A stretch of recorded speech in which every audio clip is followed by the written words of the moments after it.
欢迎和感谢大家来到 Dr. 有力百合博士的医学心理学频道。今天我们的这一套练练按按是一套有凝神醒脑、增加提高大脑和身体协调性的一套。今天要按按的这个穴位呢，不仅有醒脑安神作用，还有更突出的宣泄肺热、止咳、治愈咽干、喉咙疼痛这些症状，也可以缓解扁桃体的肿大发炎。我们的每一次每一套的健身益智长寿活动呢，都包括练练和按按这两个部分，所以练练好了也一定要按按，才会完整有效。我们今天先一起来开始练练。今天我们的练练呢，不需要用那么大的力气，只要伸出我们的双臂，可以是伸直，也可以是这样弯曲，取一个比较自然的位置就可以。然后呢，微微的合拢我们的手指，像这样，我们可以看到并不是用力握拳，只要保持好合拢的拇指向前这样一个状态就可以了。然后呢，同时伸出两个食指，再同时伸出两个小指，再收回右手的小指，再收回左手的小指的同时呢，再伸出右手的小指，就这样反复的交替几次。熟练以后呢，我们再把所有的手指呢都收回来。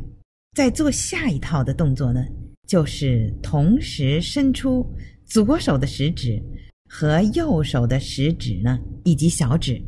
每次伸出来呢是3个手指，要同时收回，再同时伸出，然后左右手交替轮换。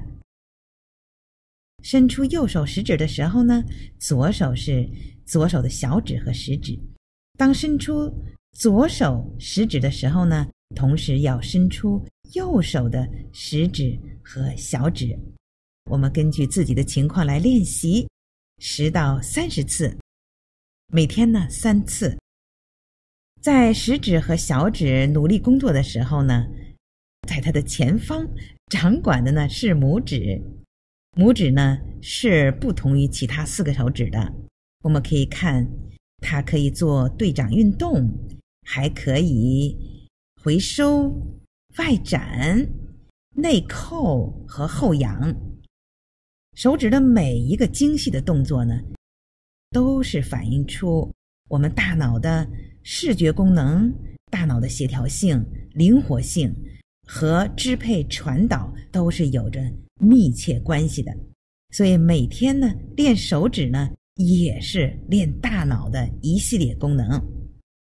今天呢要按按的这个部位呢，就是在拇指的指甲的夹角外下侧0.1寸的地方，叫做少商穴。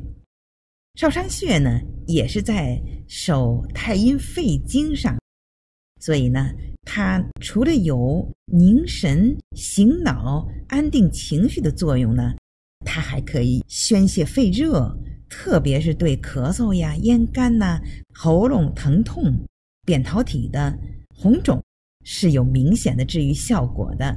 所以每天呢抽时间按按揉揉少商穴呢，可以治愈这些症状。以上就是我们今天的练练按按健身益智长寿的一套内容。欢迎您订阅这个频道，这样呢也就是收藏了这个频道，当您需要练习的时候呢，就可以及时找到。也谢谢您转发给有需要的家人和朋友，让我们大家一起来练练按按，一起来健身益智长寿。下一期的练练按按节目里，我等着您。